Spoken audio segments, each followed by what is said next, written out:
want to bring up Pat Ruley, the football coach for Rowan here, to talk about some of the opportunities that he might have for some of you that, if you're interested.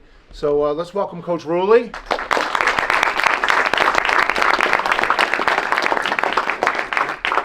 Talk right in front there, you know. I don't need need a seat. Yeah, no seat. There you go. Just tell them what you got. Yeah, guys, I appreciate you guys taking a few minutes to listen. So we started the social media team. Neil was great with, getting that kicked off for me this past fall right after I got hired. And we've kind of put together a pretty good group of social people who have really increased our engagement dramatically and put out some awesome content. The next step for me, and I was talking to Neil about this just earlier today, is people that want to get into like alumni relations, sports marketing, right? That type of stuff. Some of the behind the scenes in that regard. That's kind of the next thing. Analytics, like some of those types of roles are what I'm really looking to approach next. So, we'll always have openings and kind of be able to, as people graduate and people move on. But understand that, he's doing this with all the teams now. Baseball is doing it right now and they're doing a great job. And, kind of moving forward, field hockey next fall, both basketballs next winter, and then softball, who, finished third in the country this past season, and I think they're like 27 or 28-0 right now, and number 3 in the country again. So some awesome opportunities to really help build your guys' portfolios while also giving immense value to me and the other programs in the athletic department. And, Neil and I talked before, and the people who are a part of my team know this, I give them a lot of autonomy to kind of be able to do things stylistically the way they want to do them. I certainly have an opinion on things and on the direction and, kind of the messaging of what we want to be as a brand, but definitely great hands-on,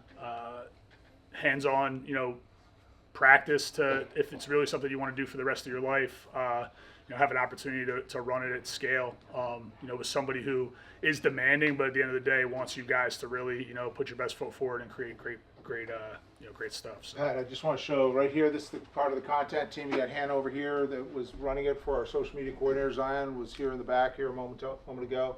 So it's, again, an opportunity for that. We'll do the same with the field hockey. Looks like we're pretty set because some of these guys are coming back for next year. But we're looking for people for field hockey, and then when we get into basketball, we'll do the same. So it's a very well coordinated effort between my office and the coaches, but it's a tremendous opportunity. Caden right here is working baseball right now. Who else in this room is working? Who am I missing here? Where's Lucas? Lucas was here a little bit ago. There's Lucas. He's working out with football. So again, if you're interested in some of the other roles, it's a great opportunity. He just added 2 people to be his director of football operations. Yeah, we just had 2 students who were, I think, in their, senior internships or whatever that is, or one's in grad school, I guess. But yeah, director of football ops, so some off-the-field stuff in terms of, our travel, our meals, all that kind of behind the scenes. These people want to be aspiring like GMs or in player personnel and that type of stuff. So great way to get your foot in the door that way and get real hands-on experience. But certainly, if you guys are interested in some of those other things I talked about, my email is just Ruley@Rowan, my last name @rowan.edu. Feel free to reach out and we'll have a conversation and see where things go. But I really appreciate all the help from Neil and Paul. So. And Coach is a busy guy. If you don't hear from him, you can always message me and say, hey, I haven't heard. He will get to you eventually, but you can always reach out to me as well. I'll make sure that you connect with Coach if you have interest in any of these, some of these roles that he's talked about. Awesome. Sound good? Yeah. Thanks for coming. Appreciate it. Thank you very much. Coach Ruley.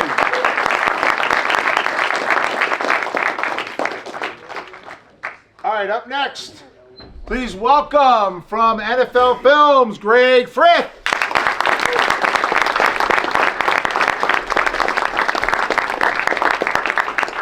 Have a seat right over here. Thank you for coming. Thank you. We're gonna before you sit down, actually, just go to the side. Here we go. Where did you get all this information? Is this good? Is That's this good? Is this good info? It's accurate. Is it accurate? It's accurate. It's accurate. All right. Here's the thing you guys need to know. These are iconic projects that Greg's been part of. America's Game, A Football Life, NFL Films Presents, Hard Knocks, Inside the NFL. But the one I love is this one when you did the doc on the Eagles, because you're an Eagle fan, right? We're going to talk about that. You started attending Eagle games with your father in Section 725. Right, yeah. That's from pretty good research, huh? And then lastly, how about the points you scored at Sherlock High School? Huh? The guy can hoop. The guy can hoop. All right, have a seat. We're going to get going here. They're going to have lots of questions, but I'll start things off. First of all, have you been to Rowan before? Sure. Yeah, grew up 20 minutes away from here, so I've been to Rowan many times. Been to Rowan many times. Campus has grown probably since you first campus came here. is a lot bigger. Yeah. So just tell everybody about how you got involved in this business. Take us back to the early years. Back to the way back in the Wayback Machine. I went to college for basketball, played at St. Mary's College in Maryland, and wanted to stay involved in sports somehow. So, what is that? You can be a gym teacher, you can go into coaching, or you can do sports television. And that actually takes me to my first time with Neil. I was applied for an internship at Channel 17 in Philadelphia, back when they used to do the Phillies games, back in the old days of Prism and Channel 17. And had an internship under Neil back in the early 90s or mid 90s. Early 90s. Early 90s, 1993. Yeah. That's early. Remember those days? I do. Phillies had a pretty good year that year. Phillies had a good year. Yeah. That was fun. And the job was you would go in and get it wasn't a paid internship. I think I got paid after that. Oh, I just took your money. I mean, You got paid, but you didn't see it. I did. I became a producer, like an associate producer after the fact. But as an intern, you would go in and you'd get in at like 4 o'clock before a night game. Mm-hmm. The stats would print out on like an old fax machine, and you'd come up with different stats. You know those nonsense stats you see, so John Kruk's hitting 280 against lefties at night on Saturdays. And you'd write up a bunch of those, and then you'd sit and watch the game. And it was great. As a Phillies fan, you get to watch the game and be involved in television. So that experience, that was your first foray into television. Yeah, because when I went to college, I didn't really know what I wanted to do. I was playing basketball, and then I'd have to figure out what I wanted to do after that. And once I got interested in television, that was my first foray into it. And right after that, got an on-air job right out of college without having an on-air tape. I don't know how you got your on-air start. Did you? I was lucky. I had a reel coming out of college. Yeah, I had no reel. I got a job at a local station up in Poughkeepsie, New York. It was a weekend. It was a reporter and a sometimes anchor. Had no tape whatsoever. Sent it to him. Sent some of my stuff that I'd done at 17 with the Phillies, and I was a strong producer, and they were like, "All right, we'll hire you." For all they know, I could have been horrible on air. I was okay. I was decent. Yeah. So got my start doing that, and that was back in the days of like one-man band stuff when you're at a small station. Mm-hmm. So I would shoot it, I would edit it, I would write it, I would get on the air and report it. And then from there, you went where? From there, I went a little further up, closer to New York City, covering Yankees, Knicks, Rangers, working for News 12 Westchester.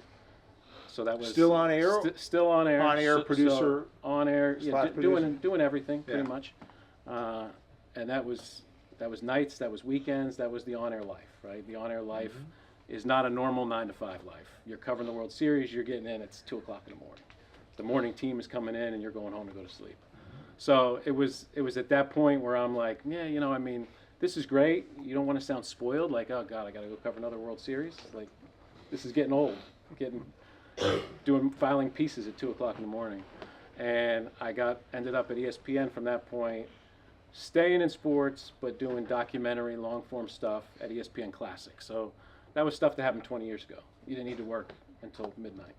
So ESPN Classic, ESPN, how long were you there? I was there for another 4 years. So it was pretty much 4 years every stop until I got to NFL Films and haven't left. And then how'd you get the job at Films? Sending out resumes. I'd grown up in this area, so I'd heard of NFL Films and didn't know anybody there. Got lucky because at NFL Films, they like to bring guys in young and then sort of work them up, right? You don't have to pay people as much if you just give them that little bump up every so often. So when I got hired there in 2005, the guy that was running NFL Films had left to go to North Carolina to start NASCAR Films. NASCAR wanted to start their version of NFL Films. He took a whole bunch of seasoned producers with him. So it was the one time that NFL Films hired seasoned producers.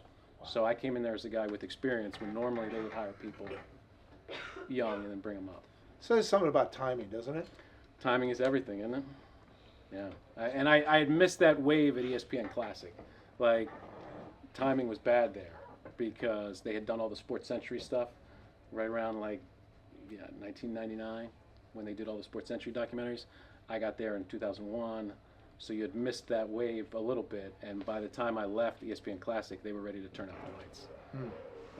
I think, is ESPN Classic still on the I air? don't think it is. Is it still? I don't think it is. I think they morphed that into something. Yeah. 30 for 30, right? yeah, like yeah. they still. And that's on ESPN Plus now. So all right. all So that for a inventory. couple years, ESPN Classic started. When I was there, we were doing new content, new programming, and then after I left, programming went away. They were just airing old games, so there was nothing original coming out of there anymore. So timing is right there. I got out of there at the right time, got to NFL Films, and when I got to NFL Films, everything we were doing was for NFL Network, right? NFL Network had just started. We were producing stuff. 90% of the stuff we did was for NFL Network. Now NFL Network's ready to turn out the lights, I think, and maybe 10% of what we do goes to NFL Network. We're doing stuff for Netflix, Amazon Prime, Fox Sports. I mean, you name it, all the streaming services. You don't know where anything you do is going to end up sometimes. All right, I'm sure we have lots of football fans, production fans, so see I'll Eagles open here, up the questions. Who would like to go first? Right here. Go ahead, Leo. What was your favorite football life to work on? Like, who's the most interesting personality you've done shows on? I got a couple answers for you on that. I did the Dick Vermeil Football Life. And Dick Vermeil being the Eagle coach, he was the coach when I was a little kid, just started getting into the Eagles. And, I mean, you've dealt with Dick Vermeil before. When you meet Dick Vermeil, you're like a friend for life for him. Like, I could probably text him right now and he'd text me back. You know, that's how Dick Vermeil treats people. And he gave great advice. He said, you know, with all his players, he's like, all I have to do is just send them a text any random time and show them I care about them, and that lasts forever. So I spent like a week with Coach Vermeil and his family out in Napa. He was growing wine at the time, and he was out there picking grapes, and we were shooting nice high-speed footage of him, you know, working the tractor, picking grapes. We took a balloon ride over Napa, a nice romantic balloon ride. And, You and Dick Vermeil on a yeah, romantic in a balloon ride. romantic balloon ride. Wow. How's your wife feel about that? She won't get up in a balloon, so she's fine. All right. There you go. I can good go to on a know. balloon ride with anybody. But Vermeil was great. Tony Gonzalez Football Life I did. He was also fun to deal with. And I did Cleveland '95, which was particularly rewarding. That was one of those ideas that you know, when you work an idea from soup to nuts, you come up with the idea, you got to fight for it. You know, sometimes people don't pick that idea up and don't want it right away. So to finally get that done, to get Belichick in the show, that show kind of took off too with the footage we had of Nick Saban and Belichick from back in their old Cleveland days, which, you know, that was all new stuff that nobody had seen before. So Leo asked a good question because what is the process to get from concept, who's approving it, and then where do you put it? That changes for depending on the project. Something like Football Life is done exclusively within NFL Films. So you're not dealing with an outside client that would have to approve something or have say in it. But you still have steps within the building to get it done. We have pitch meetings, you could send ideas to the higher ups at any time. So they would solicit once a year, what Football Lives will we do this year? You write up your pitch, you go to the meeting, and you know, if the story gets picked up, and you get to do it and run with the idea. Pretty cool. All right, Jason, go ahead. Hi there. I interned at NFL Films Oh, yeah? a couple of years ago, and I was a part of the studio. And the first thing that I learned from somebody in the production studio, they told me that the day that you stop learning is the day that you're done. And I wanted to know, like, what is like one piece of advice you would have for people that are trying to get into the field of production? I mean, don't stop learning is a great piece of advice. That's especially with the way things are changing right now. I mean, I guess my advice would be to educate yourself on as much as you can right now, because I know when Neil and I were together at PHL 17, the business looks a lot different today than it did back then. I mean, what were 3/4-inch tapes probably, right? I mean, We were editing on reel to reel sometimes. yeah, and NFL Films, which was film, we're no longer film. Right? Everything's shot digitally. But when that was on film, before I got there, they had the big film editing beds where you're slicing film and taping it together. And I don't know if I would have been around in the business if I had to do that. That seems very daunting. But if you're talking, you know, you're looking at when you guys are sitting up here where we are, how different is the business going to be then? Like, just constantly try to, you know, learn what's going on, what's new out there. what outlets there are, where stuff has to be sold. We were just talking beforehand how many places there are for stuff to air, and it's still difficult to get stuff on the air. When you watch stuff and you're like, how did that get on the air, right? Like that. I want to know who paid for it. Yeah. I want to know. It's a hard business. Right? Content development. We were talking about this. It's hard business. It's you think there's all these channels and there's lots of opportunities, but it's a tough business. Content development is a really tough business. And I would also suggest be flexible and be ready to adapt, because in our business, you have to. No shoot you ever go on is going to go exactly the way you plan. Like you might come up with a plan, and the minute you're out there, something gets thrown off. Like I did it was shot specifically on spec. We shot a thing with the Milwaukee Bucks last year that was going to get sold somewhere to Amazon, Netflix, and I spent about a month and a half with the Bucks, the front office. I was there for the trade deadline. This is the Milwaukee Bucks, not the Tampa Bay Buccaneers. And so I was listening in as the trade deadline was happening, which was one of the coolest things ever. You're hearing all the gossip that's going down. We came back, we cut a sizzle reel for it. You guys know what sizzle reel is? Yeah. And then it never went anywhere. So you got all this footage and you're like, all right, when are we going back? When are we going to go, make this into a show? And it just goes away. Why NFL Films on an NBA project and not NBA Entertainment? I mean, NFL Films is doing a lot that's not NFL these days. We're right now doing a show for the WWE, which I'm not involved with, but there's a WWE Hard Knocks show. Everybody wants Hard Knocks, right? So no matter what it is, can you do Hard Knocks for us? We were this close to doing a Big Ten show this year with Day from Ohio State, Franklin from Penn State, and Rule from Nebraska. And the last week I was all ready to spend 3 months in Nebraska, and then it fell through because somebody didn't ask them how much money they wanted until the week before the season started. But my point is, people are coming to us to say, can you do Hard Knocks for us? So WWE wants Hard Knocks done. And there's not many production places that are like NFL Films that have the staff, the equipment, and the wherewithal to be able to do something that big. That's massive, to do a project that big. Who has a question about Hard Knocks? Right here. I was going to ask, what are some of your most memorable moments of the seasons in Hard Knocks? The Rex Ryan, let's go eat a, what did he say? Let's go eat a goddamn snack? I don't know. He was swearing left and right the whole time. That's Hard Knocks is great. The young producers all like to work on Hard Knocks, right? Hard Knocks is high profile. But once you've done a few tours of duty on Hard Knocks, you're like, get me off of Hard Knocks. Like, you could spend a week editing something and then it doesn't even make the show. And you're like, what am I doing here, So Hard Knocks, it tends to be the younger producers. And as you age out, you're like, I'm okay. I don't need to do Hard Knocks anymore. So I was doing, back when I first got there, it was like the Cowboys Hard Knocks, Chiefs with Herm Edwards, the Jets with Rex Ryan. And then just this year got pulled back in because we did 4 teams, the AFC North. Mm-hmm. So now it was all hands on deck at that point. Like everybody in the building was pulled back into doing Hard Knocks. But for a high profile show, it sometimes can be not as rewarding as doing some other stuff. When you have your stuff picked apart, it's less rewarding than when you can do something and sort of see it through to the end, instead of having 10 different people looking at it, change this, change that. How many of you watch Hard Knocks? I mean, I never miss it. Yeah. Now, you're not doing an in-season or an off-season one with Right. because of the Giants. The Giants kind of Was gold. Yeah. We all know it was gold, and particularly in Philadelphia. We know it was gold. Yeah. You mean But there's no one that's going to say, "Oh, I want to do that again." You mean the clip that we're not even allowed to pretend exists anymore, with the Giants worried about Saquon going to the Eagles? Yeah, they're like, pretend that never happened. That killed Hard Knocks in the offseason. Sam, what would you like to say? So why did you pick the Giants last year? How does that go in? Did you spend 3 months with the Shanes and the Dable? How did that go down? I thought you guys did a very good job with it. Can you root another team, please?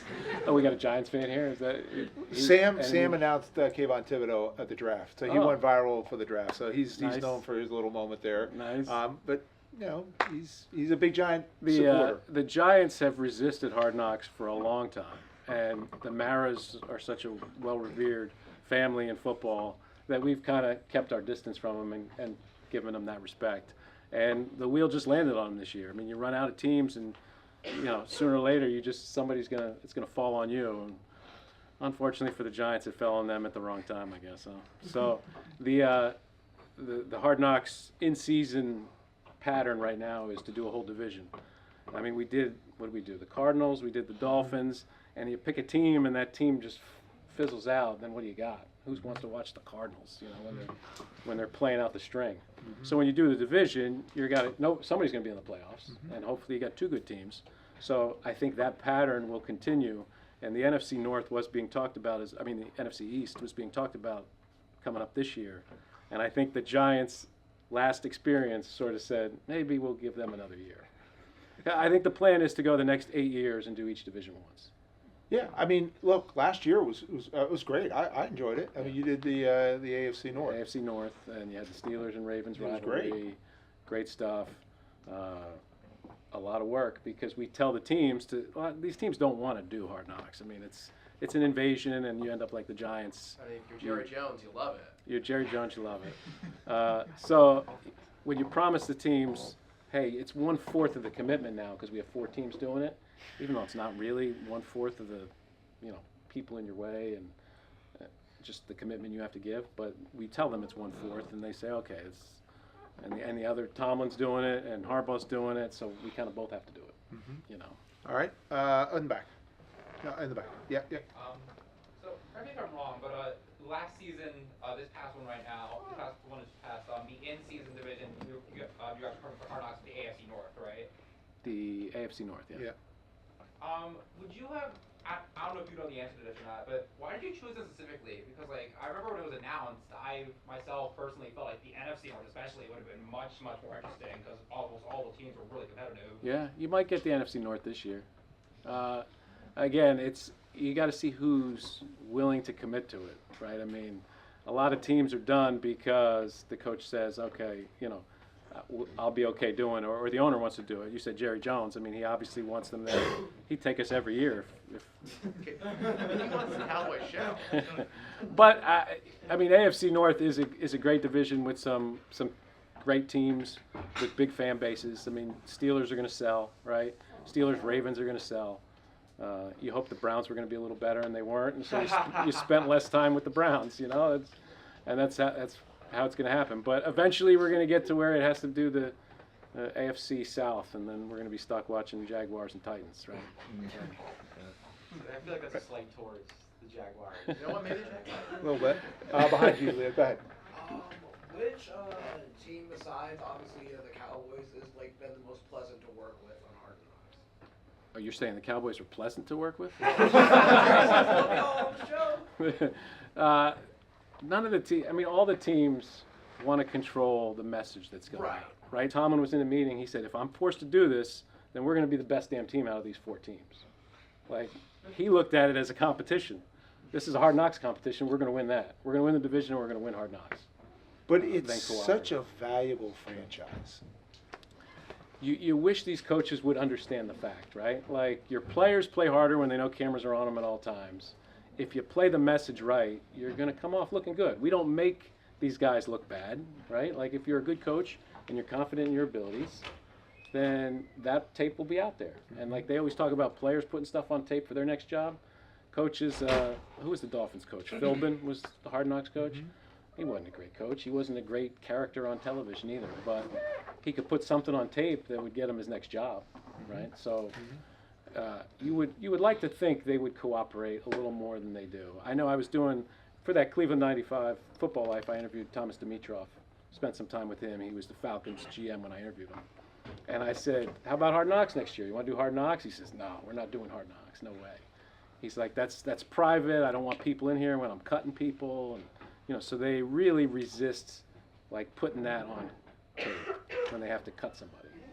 But you've watched it. So when guys get cut, you say, oh, that guy handled it pretty well. Oh, that GM handled that pretty well. Yeah. You can turn that in your favor and make yourself look good. No question.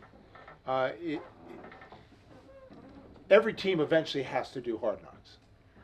There are funky rules. Have the Eagles done anything related to Hard Knocks? I don't think Eagles ever. Done it. Andy never did it. Patriots have never done it. I mean, I don't think anybody. I don't know. No, and that's what we like. The Eagles are a difficult team to deal with, and Lurie is very easy to deal with. So where's that coming from? Because Eagles were hard with Andy, and they're hard now. So it's something with franchises that don't necessarily welcome the attention as much as others. Maybe it's the teams that feel like they're getting enough publicity. They don't need to be friendly. It's the teams like the Jaguars that want you there, or The Eagles Jerry did- Jones wants you The there. Eagles did win the Super Bowl. Did you know that? They did. Yeah. I did. Just share. EAGLES. All right, who's next? Where we got? Right here. Go ahead, Lucas. When you're planning a shoot, how do you differentiate from just creating capturing what's going on and actually telling a story from what's going on? That's a good question, because a lot of the stuff, and especially the stuff we're doing now, you're documenting what's happening, and you don't get a second take, right? Like reality TV is where it's at now. So in a show like Quarterback, in a show like Hard Knocks, you don't necessarily have control of the environment you're in. You're documenting what's there, and if you miss it, you miss it. It's done. I'm going to the draft in a few weeks to do a shoot for Toyota, where they want to have reunions, they're calling it, where a player on the red carpet is surprised by someone in their life, an old coach, an old teacher, whatever. And so it's like 5 minutes, we can have a plan. I'm going to say, all right, we're going to have him stand here. The guy's going to hop out of the car, and they're going to say, hi, But when that happens, it's going to happen in 5 minutes, and they're going to hop out at the wrong spot. Camera's going to be at the wrong place, and you got to roll with it. So something like that, you can have a plan, but have no control over it. Other things, like if I'm doing a shoot in a vineyard with Dick Vermeil, yeah, we can have a plan, set up. All right, we're going to be down here. You drive the tractor through the shot. Now we're going to hop in the back with you. Let me get you picking grapes. So there's different shoots need to lead to different preparation. Anybody watch the Peyton's Places? Anybody in here see Peyton's Places? So they did a bunch of spin-offs of Peyton's Places. I ended up producing and directing Vince's Places for basketball. So it was 10 episodes with Vince Carter, going all over the country, interviewing all these great people. And that was completely different. That's more what, pre-production. We would spend weeks pre-producing and scouting. We would fly out, scout, come home, fly back the next week and do the shoot. So you don't have that luxury on a lot of stuff you're doing. But something like that was almost like a Hollywood production. Like we were hiring extras and dealing with sets and prop design, props and stuff like that. We rebuilt the 1985 draft lottery set with the frozen envelope where Patrick Ewing got, picked out of the envelope, and we had Patrick Ewing try to pick the frozen envelope out. So something like that, there's a lot of preparation. Other things, it's like, all right, we have a plan, but we'll see what happens. Do people realize? I mean, this doesn't have. I mean, NFL films is so unique. Your budget is.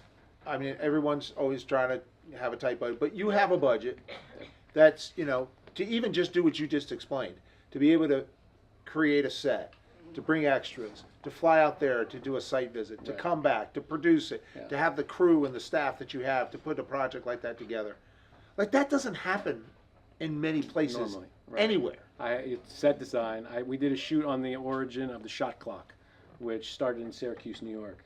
So the original shot clock is up at Lemoyne College in Syracuse, but we wanted to have Vince and Danny Shays walk around town with the shot clock, so we had somebody build us a replica of the shot clock. And it now sits in my office, and it's worth $0, but it cost $15,000 to make the shot clock. So I always ask people, how much do you think that shot clock cost? That's $15,000 to make that shot clock. It's worth nothing now. It sits there in my office. I'll give you $15. All right, who's next? Go ahead, in the back. So my question is, what's your favorite America's game to capture for the Super Bowl? Favorite America's game? The first one I did was the Colts America's game. What year? 2007? When did the Colts win? 7? Am I right? 2007. Was it 7? Yeah. 06 season 7. Yeah, thank you. See, we got fact checkers. These guys are a lot smarter than you and I. I'll just say that. So I did the Colts America's game. We interviewed. That's three. You do 3 interviews for that. We did Jeff Saturday, we did Dungy, and we did Peyton Manning. And Peyton's quite an interview. That's a challenge to sit down with Peyton because you need to know everything because he's going to know everything, and if you don't, he'll call you on it. But the unique thing about that show, the clip. You've probably seen the clip a million times now, where Peyton and Jeff Saturday get in a fight on the sideline. talking about Desperate Housewives, and Peyton's in his face yelling at him. Well, that was one of those clips that we had that said "Do not use" on it. Like when that happened, it was like, we're not letting this out of the building. So when I was doing that America's game, I said, well, this is a great clip. Let me ask, I'm interviewing both those guys, let me see if they will let us use it. And when you use it after the game, it's different than if you're using it after the season or multiple years after the season. It has a different meaning to it. There's a payoff. Jeff Saturday said, yeah, definitely use it. It's great. I mean, there's a payoff. We're a family. We yell, we argue, we fight, but in the end, we win a Super Bowl. Peyton Manning says, yes, definitely go use it. I get back, the Colts are like, no, you can't use it. So what do you mean we can't use it? Peyton said we can use it. Saturday, who are you worried about? Like, those are the two guys that were in a fight. Nobody else matters in this thing. So we had to fight a lot to get us to use that clip in America's game. Ultimately got to use it, and now you see it all the time. So I think most people are not that familiar about. There's a lot of things that you don't put out that you could, but you protect the shield. You protect the league. Yeah, when I got to NFL Films from ESPN, I mean, ESPN is much more, let's dig up the negative, let's dig up some dirt, you know, we're journalists. NFL Films, you can check that journalism degree, you know, at the door. I think my first year there, I did the New England Patriots highlight in 05, 06. And I did the Patriots highlight and told the story of their season. Well, they didn't win a Super Bowl that year, and they didn't like ending it on a loss. They said, can you end it on a win? Like, end it on the playoff win before we lose the game to Denver or whatever it was. And I'm like, well, you just won a couple Super Bowls. Like, who are you fooling here? Fans know you didn't win the Super Bowl this year. But, you know, they're there to protect the image, and we're there to protect the image, too. So if there's negative stuff, unfortunately, the Giants clip got out because that didn't really protect the Giants. Really? But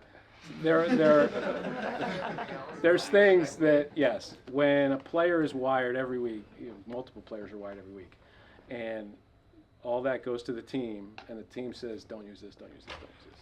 If a quarterback or a coach, and I've heard this, you can correct me if I'm wrong, if a losing quarterback or coach, they have the right to not use any of that sound in anything? That doesn't happen often, but it can happen. I think the playoff game the Bills lost, Josh Allen let us mic him up and said, if we lose, I don't want any of it to air. I thought Brady did that as well. Brady might have done it too. Yeah, I think I've heard Brady did Right, it. yeah. I mean, the Patriots are a whole other story. They Yeah. wanted to control everything. They had stuff where, like, I hope the 31 other teams don't figure this out, because if they know what we do for them, then they all want it. Right. But the Patriots were a different animal. Yeah. You kind of have to do what the Patriots want to do, right? I guess. Yep, right here. There was some speculation that Hard Knocks was going to document Belichick's first season at North Carolina. How did that kind of fall through, and why is that no longer happening? Yeah, that would have been fun, huh? It would have been fun. I would have loved to have seen that. I mean, Belichick has become much more media friendly since he left, and he was in our building. He was living in Mount Laurel, eating at Miller's Ale House every Thursday night or whatever. So Belichick's always understood the value of what we do, and he's very historical. He loves the history stuff. So I wasn't surprised to hear that he was going to do it, like, you know, as he builds that program up. And then, because we couldn't find a Giants team to do it, so it was like Belichick could step in and fill that gap. Ken Rogers is very close with Belichick, Yes. right? And that helps, Correct. you know, navigate that. Those relationships Yeah. up. Again, relationships, right? Even in the NFL, where you work for the league, but yet there's Right. people at films that have these special relationships with Yeah. coaches and teams and players. Which is why when you talk about not using certain stuff, it's because you want this clip to go out. This is great. It's interesting. It could go viral. But you need that person next year, 5 years from now, 10 years from now. And for some reason, we're still worried about Brett Favre. I'm like, we've done so much with Brett Favre. Like, what do we even need him for anymore? Like, go ahead. You can bash Brett Favre, but we don't bash Brett Favre. We have to keep protecting the relationship, I guess. Yeah. People feel close to him. Right here. So you said earlier you had stuff with the Milwaukee Bucks, and what happens to like those clips and that film stuff that you have? Because I know I'd be interested in seeing it. Yeah. And will it ever go out? Like, will you ever air it? I don't know. You want to buy it? We can sell it to Netflix.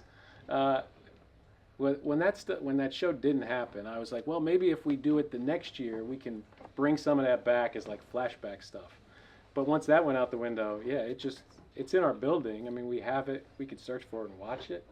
But unless we do something on the Bucks, or John Horst was the GM, maybe we do something with Horst in 10 years and you bring something back then. But other than that, it just kind of dies. It goes away. But you do never know when something might come back, when you might need some footage that's in the building. How many of you saw the Patino series on Vice? Anyone see the Patino series in the back? Okay, yes, okay. So a friend of mine produced that and he was director. His name's Matt Halley. It's done by a Philadelphia guy. He used to work for the company. They did a series. They were prepared to do a series on Patino when he went to Greece. In the last episode, if you saw it, for those that did, there was about a 4-minute section on his time in Greece. That would have never seen the time of day unless they picked up Patino now at St. John's this past year. So he did Rick Pitino, and they did a flashback to him at Greece and talked about fans and crazy and all that stuff.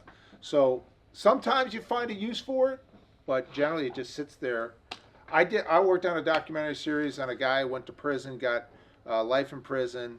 There's a fighter named Bernard Hopkins who was a great middleweight fighter and a welterweight, and he was a champion for 10 years. He was in prison with this guy. This guy trained him to become a champ. Bernard goes on to become a champ. This guy stays in prison, and then he gets out because of a new law. And we were documenting this whole thing. Never saw the time of day. I mean, it was a year of my life. That's why I told you, like, it's just a tough business. Yeah. Content development is really, really tough. Now, your NFL films, you have the ability to be able to eat something like that. Right. Small companies, when you do that, you're looking like, man, I just spent a year on this project. It's a great story, but we couldn't sell it. Right. So hard to do sometimes. Yeah, and a lot of the stuff, like we did a Pete Carroll Football Life that he squashed the very last minute. The thing was done. It was sitting on the shelf ready to go to air. And then all of a sudden Pete Carroll said, I don't want it to air. And so that whole thing sits there. Nobody's ever seen it. But maybe you do something on Pete Carroll in 10 years. Maybe he wins a Super Bowl with the Raiders in 3 years, and you do something, and you bring that thing back, and now all of a sudden you got all this new footage. There's a lot of we call it the NFL Films time machine. You're like, how did they have that footage? Like, what did you have a time machine to go back and get, footage of that guy at pregame from 1985? Yeah. And no, I mean it's there, so sometimes it pays off having it. Just tell them about the vault, because if you've, I've been all over NFL Films. But tell them about the vault. The vault, the film vault. The film vault is like 30 degrees, right? I mean, it's cold to preserve the film. But most of that film now is all digital. So it all exists at the push of a button. You want to search up, Randall Cunningham, you search Randall, and all the shots come up for you. So you don't have to go back to the film. So the film, I guess, will be saved and preserved historically. I guess if the machines all crash, we still have it. But it's in a rather large room. A large, yeah, probably 4 times the size of this. Yeah. Just with the film racks that you crank, up to the ceiling, filled with film. Yeah. All film. Those film reels shot like 8 minutes, and then you have to switch out and get a new one. I'm just looking, Owen. I know you were just at Films. Who else visited Films with you? Is anyone else here that was there on that tour? No, I think it was just.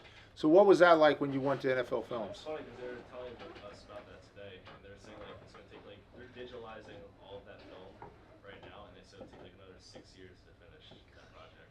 It's like an ongoing thing, and they do it 24/7. Yeah. See, he's educating me. Yeah. Well, all you know is you hit a button and it's there. Yeah, He's right. the one doing all the dirty work, right? He's doing the dirty and then work. Somebody else is subclipping it. Yeah. So subclipping is a thing in our building where the footage will come in raw.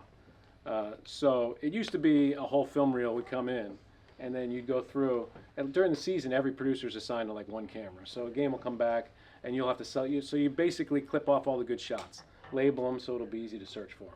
And so if you miss it and you let it go, it's gone forever. Nobody will ever find it again. But for Hard Knocks, we have just teams of young production assistants that their only job is to subclip, and they're going through hours and hours of RoboCam footage, and they must put you to sleep trying to find one good conversation that happened in an 8-hour day. But all that stuff gets subclipped, and then it'll be easily to be searchable. If it's not subclipped, then it's gone. Watch this. How many of you would like to have that position of watching that endless video from a RoboCam? Yeah, I think you have a few volunteers here that would love to do that, so that you can just press a button and it's there. All right, they want to do the work. Yeah. All right. Daniel, you had a question. Yeah, so what was a project that had a lot of moving parts and a lot of, like, it took a lot of time to put together, but was really rewarding for you in the end? I'll go back to Vince's Places again for that, because those Places shows, like I said, are really tough to go through. Like, you got many steps. You're basically writing a movie script. That was one where it was like, person walks through the door. Like, you don't normally scripting out our normal shoots. And so you're planning those out months in advance. And it goes to like script writers who come back and give you suggestions, and you decide, I like my joke better than theirs, and then you don't use it. But so it goes through script writing. It goes through, like I said, you got a crew of like 50 people. So there's a lot of moving parts there. Typically, if I go out, the last shoot I was on, I was in Cabo with George Kittle. So this was the Eagles who just won a Super Bowl, and I had gone to the parade in 2017. I said, I don't need to go back to the parade. And then they said, hey, can you work the parade? I said, I'll go back. I'll work the parade. That's fine. So it was me, a camera, an audio guy, and a production assistant. So it was 4 of us inside the ropes, just walking with the guys from Broad and Christian up to the Art Museum. So that was great. I mean, that was fun. But I'm sitting there freezing my butt off.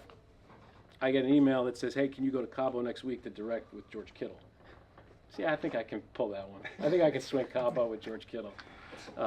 So you travel that. Again, it's a camera person, audio person, a production assistant. Typically, I mean, that would be the normal. You're traveling with a group of 4. For something like a Paid's Places, a Vince's Places, you got a list of 50 people that are working. It's like I said, it's like doing a movie. People that you don't even know and you probably won't even see the whole day that are doing, different various things. 3 camera shoots, like that's a lot of moving parts and a lot of stuff that you have to prepare to make sure it all turns out right. And by the way, this year, something different. NFL Films produced Jason Kelsey's late night talk show. That was done by Jason Weber, who was a graduate of our program. So that was something new for films to be doing a late night talk show. Yeah. Did everybody like it? Yeah. It got better. I told Jason this. It got significantly better as it went along. Yeah. Because Jason found his footing. Right. They found what worked. Yeah. And it worked. So I hope they do it again. I just thought Jason. I got thrown on that for 1 week at the end. It was like, can we? Jason says, can you cut like the playoff recap for us? Yeah, which I liked. So I like the assignment list will go out every week, and I was on Kelsey that week, and I was like, what am I doing on Kelsey? Like, what do they have to do on that show? And I was like, what do you need? And so that was one of those assignments that you can crank out in half a day. But that was good because he had the screen. He played off like it worked, Yeah. and he was comfortable doing something like that. Yeah. Yeah, it was great. By the way, so I got OJ here. So Jason has been working how many years? This October will be 7 years. 7 years. What's your on name? OJ? OJ Harris. OJ. Yeah, Harris. I've heard. That's OJ right there. That's OJ. That's All right. OJ. All right. 7 years he's been 7. documenting his life. So we got How many another more? year or so to go. How many more are we going? Another year or so. I'm done next spring. Yeah. So I think in a year. So Nice. graduation. I know something. That's one of those projects we all would love to do, right? It's like document something for that many years, and you have all that great footage. Yeah, I mean, and we're going to see him grow up before our eyes. We're going to see him grow Yeah, up. it's It's pretty very, cool. very cool. We're looking forward to that. All right, who's next? Right here. Wait, Leah, let me get him first. Go ahead. Are there certain players on Hard Knocks that maybe aren't like stars that you kind of gravitate to? Like I remember watching on the Bears, and like Adrian Colbert and Bayless Jones were 2 like important parts. Do you kind of find that just interviewing them? Yeah, absolutely. Like that's the blueprint for Hard Knocks, right? You want the stars, and then you want the guys that might or might not get cut, right? And then the middle guys, we don't even hear about him. You go, who is that guy? He's on the team. He's a starter, but we don't talk to him. So they do love the personality-driven guys that might get cut, guys that are good television, and that all comes. I mean, you kind of have some idea when you go out there for Hard Knocks, but a lot of that too you pick up as you're going along. When you're on the, you hear who they're talking about, you hear who the teammates are talking about, who's good on RoboCams, and that's it's 5 episodes, so you have a couple weeks as you're leading up to sort of vet out who might be good stories, who might be good on camera. Like if a guy's not good on camera, do you really want to do him? Like I did a Football Life Origins was a series we did for a couple years. We're not going back to them this year. I did Kyron Williams last year. I did Devontae Adams the year before. But you're looking for good stories Devontae Smith was a guy we had thrown about, but Devontae Smith isn't the best interview. His footage is great. He's not the best interview in the world. You know, Kyron had a good story, and he's a good talker on camera, so you go with Kyron this year. You know, so that's kind of how those things will happen. You want everything to be perfect. You want the good story, the good person on camera, the good highlights, and you try to find the guy that fits most of those categories. All right, I'll go ahead, Leo. So you said the teams say no to Hard Knocks. Like they don't want to do Hard Knocks. How do you do Hard Knocks with teams that don't want to do it? Like is it some contractual obligation? There's a criteria or something. Like if you're breaking in a new coach, you don't have to do it. There was something like if you made the playoffs, you could do it. So, yeah, I don't remember what the list is, but we've had to tell teams you have to do it, and that's the worst case scenario. You don't want to tell a team you have to do it, because then you're going to get the resistance when they do it. And then the cameras get in there, and they don't even realize the cameras are in there, and they forget about it after a few weeks, and they just start acting like themselves. But some people, you know, if they don't want to do it, then you're kind of stuck, right? I mean, you don't want to go in there where you're like begging a coach or a GM to sit down and talk to you, and they don't want to. Like, you want the cooperation coming from both sides. You want the team that's going to want you there, be cooperative, give you access. Everybody loves the off-the-field shoots in those, right? Like, you like to see the players at home, you know, in their own environment, and then you get some guys. Michael Pittman from the Colts didn't want anything to do with Hard Knocks. Like, just keep the cameras away. Gotta get away. And so you don't get any Michael Pittman in the show. So when Mike Mayock was with the Raiders, he didn't want to be on camera. Yeah. He never was. He was on camera like once the whole time. That was the Gruden Mayock year, right? Yeah. Oh, Gruden loves the cameras. Yeah, and Mike did not. Right. Mike didn't want any part of it, which Yeah. is odd because Mike is. It was on TV, and you would think he would understand. I was very surprised. Mike's a good guy, but I was just surprised he didn't do that. All right, right here. Go ahead, Logan. Well, there's a new idea being pitched. What's that process like of you know, preparing to enter the room and sell that idea to the producers? We had NFL Films Presents is a show that NFL Films has done for years, and that's the place where like anything can go, right? Like it could be a 4-minute piece that's just an essay. It could be a whole show that, you know, is 3 segments long. So when the season ends after the Super Bowl, usually early March, we have a pitch meeting for NFL Films Presents. And back in the old days, like when Steve Sable was still alive, and, you know, it was different. It was like, you know, you felt like the emperor was up there, like thumbs up or thumbs down to your idea. And you knew right then, like, oh, that's not happening, or that might happen. And now you just kind of go through them, and then it's like, well, did they like it or did they not like it? Like, it's like, yeah, we'll see. Like, I pitched a Nick Foles piece a year ago. Foles didn't want to do it, so pitched again this year. And it's like, yeah, we'll do it if Foles wants to do it. So we got to, you know, you got to figure out if these subjects that you want to do are into doing the piece. And this would be a great piece. I said the show should be called Beating Brady, and we get Foles and Eli sitting together, and they can watch film of each other beating Brady, and then we have Brady come in at the end. Like, who's not watching that, right? Who's not watching that?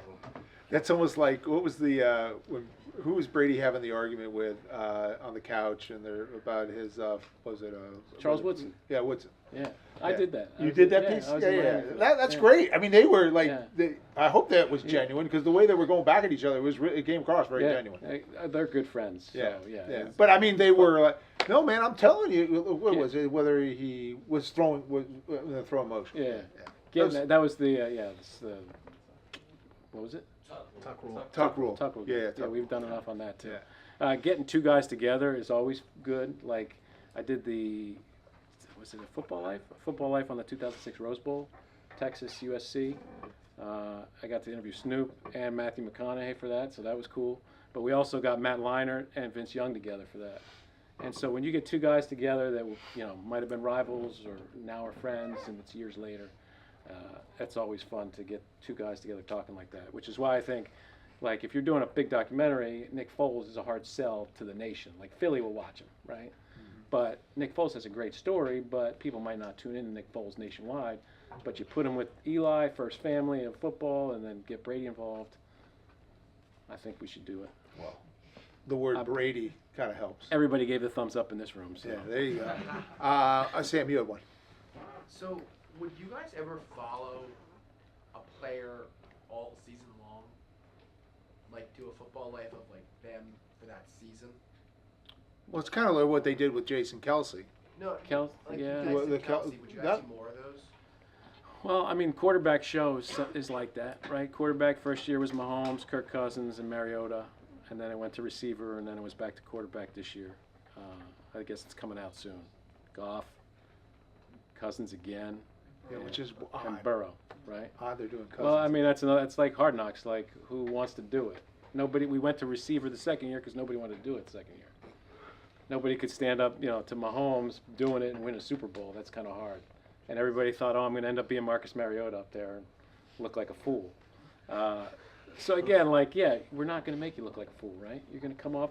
Everybody loves Kirk Cousins now. He looks great, and he's doing it again. So we have outlets for that kind of stuff, right? I think the NBA just did it, right? Mm-hmm. They had Jimmy Butler, Sabonis, LeBron. That was a LeBron production. And they did it, yeah, and they did it in college basketball with the women. And right, Hannah Hidalgo's going to be in there yeah. this year. We will continue to do that stuff. That seems like the way everything's going. The problem you run into is a lot of these players now have their own production companies, right? Like Brady was doing something, and he was running stuff through us, but he had his own people too. So these guys who are their own entities, can control what's getting done that way instead of letting us do it. But if they want to do something in the NFL, you pretty much have to have films involved. You should have us involved, right? Not sure. You almost. Because it's very expensive to use NFL footage if you're not Yes. NFL films. Just so you know, it's very expensive. But other people come back and get us on that too. Like if we want to use MLB footage or something, it's expensive. Well, you deserve it. Yep. I'm frightened to even think about just from what it sounds like how much memory of footage you guys have stored, and I'm just wondering, do you ever go through delete some things, or people ask you to delete things, or do you just keep everything? Well, like your projects will get deleted. So whatever you're editing on at the time. Right now I'm doing it's called Instant Highlight, but it's a 90-minute Eagles 2024 Eagles thing that we don't know where it's going to end up yet. It might end up on Netflix. They might actually try to sell DVDs again, which I don't know is a great business model for now. Nobody's buying DVDs. But so you'll do a project and you'll have all that stuff. So I have everything Eagles related in a project that when that project is done, they'll delete that, but the footage will still exist somewhere. So I don't have the technical wherewithal to know what sort of storage we have on our stuff. I know we had a flood 10 years ago that wiped out a bunch of stuff that we're still trying to Really? It flooded out in the computer room or wherever all the stuff was. Isn't it in the cloud? Come on, everything's in the cloud. Just you guys need some technical support. Just ask me, and I'll help you with the cloud stuff. The cloud. So you're doing an Eagle from this past season, Yeah. and you don't know where it's going to go. Are you editing it now, or you are? We just edited it, and this is one of those things where I talk about different layers. We sent it to the bosses at NFL Films. They came back with notes, and I'm like, what does it matter what notes you have? If it airs on Netflix, they're going to have, we still got to send it to the Eagles, and who knows what they're going to say too. So you got all those different hurdles to clear along the way. So the first note we got, somebody bought it. I don't even know who it was. Somebody bought it and is going to sell it to Netflix or Amazon, and we edited it to 90 minutes, and they came back and said, can we make it shorter? It might play better in 80 minutes. And I'm like, Eagle fans want probably 100 minutes, not 90 minutes, right? And non-Eagle fans, are they even going to watch it? I don't even, they're not going to sit through 80 or 90 minutes. And how long was the doc you did in 18? That was the 17 season. That was 18. an hour show. Hour show. And where did that run? That was on NFL Network, I think. Okay. So every year the Super Bowl winner gets an America's Game, and then for a while there was an America's Game coaches show, which I did for the Chiefs, the Eagles, and Tampa, 3 straight years. So how did you get on that project though? The Eagles in 18. There's a lot of guys. You guys they all live in the South Jersey primarily. Right. So there are a lot, grown-up Eagle fans or were Eagle like you. Right. So how do you designate who's going to do that Eagle project, particularly that? Well, surprisingly, not everybody in the department's an Eagles fan. We have a Seahawks fan, you got a Browns fan, and they will get the Commanders fan. He'll get all the Commanders stuff. If the Commanders end up Hard Knocks, he'll be on it. It'll be his. So there's a smaller group of Eagles fans that will get the Eagles stuff, and so they like to give it. You're more invested if it's your team, I think. I just don't want to do the same thing 3 times, right? I don't want to do this and then America's Game and then the Super Bowl highlight. All right, I've lived it. That's I've lived it again.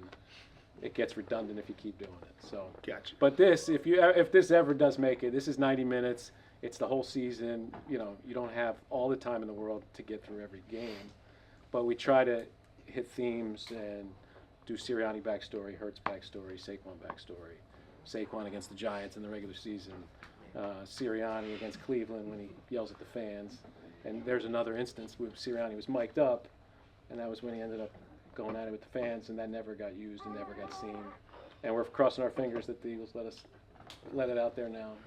So, but again, we're trying. If it aired then, Sirianni looks like a fool, right?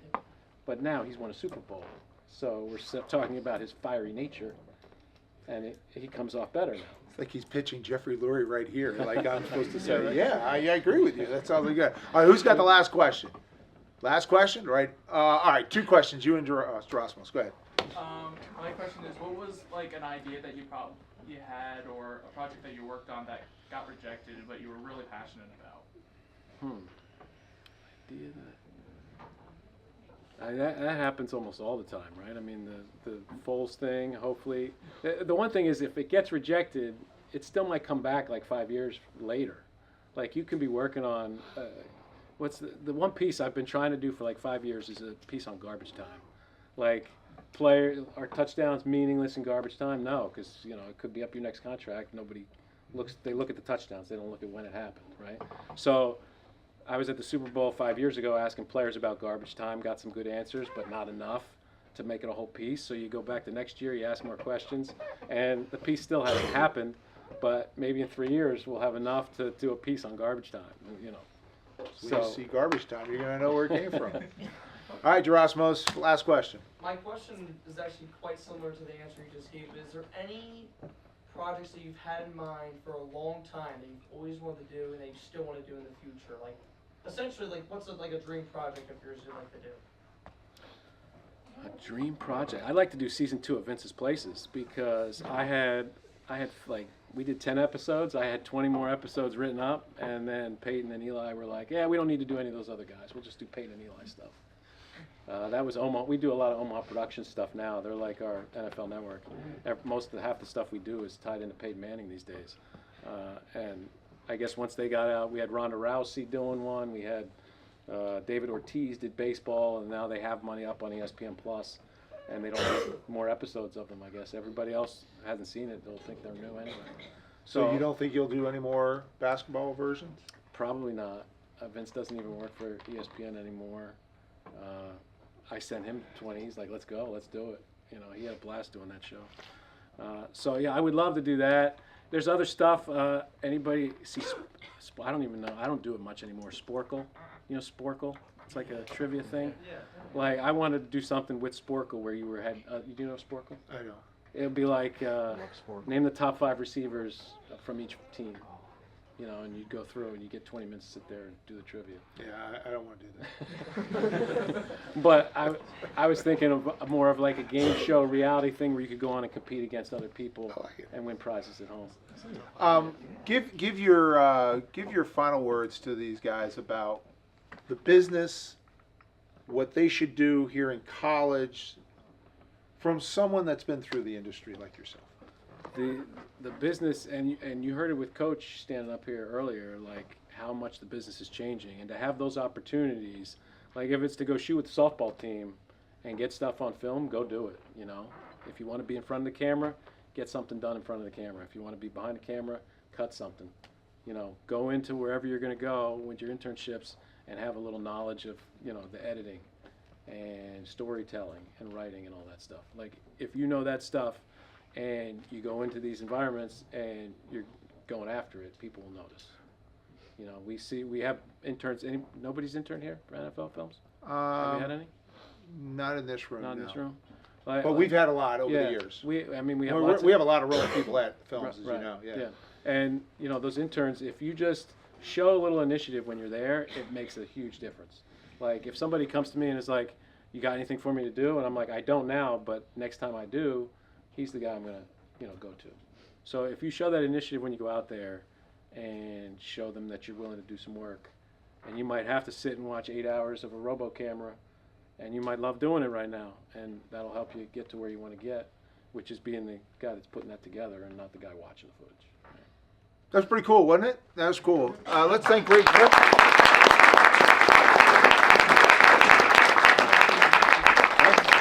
And thanks to Neil for putting my career point total up on the floor. That's pretty cool. Here we go. We're going to see it one more time. So you had 1,000. Hang on, it's coming up here. 1,532 points during your career at Shallot. That's pretty darn good. And my daughter's graduating this year from Holy Cross. We got any Holy Cross people in here? I have a friend that goes there. Yeah? From community college. Who is it? I have a friend that goes there from community college. Yeah, who is it? It's this girl Lucy that I know. Lucy? Lucy, you know Lucy? No, I don't know Lucy. Oh, okay. My daughter just is graduating Holy Cross this year, and she scored 12-15, so we got 27-47 in the house. I know. It's pretty good. It's impressive. Coming up next week, Ashlyn Sullivan, host and reporter for NBC Sports Philadelphia. She arrived here 2.5 years ago as the Flyers pre- and post-game host, live host, and also ringside reporter. She did a lot of the Eagles. She covered a lot of the Eagles, went to the Super Bowl. She did Birds Huddle all season long, so she's on WIP as well. So she will be our final guest for this semester for Pete's with the Pros. Thank you, everybody. Thanks for coming. Thank you, Greg. Thank you. Great.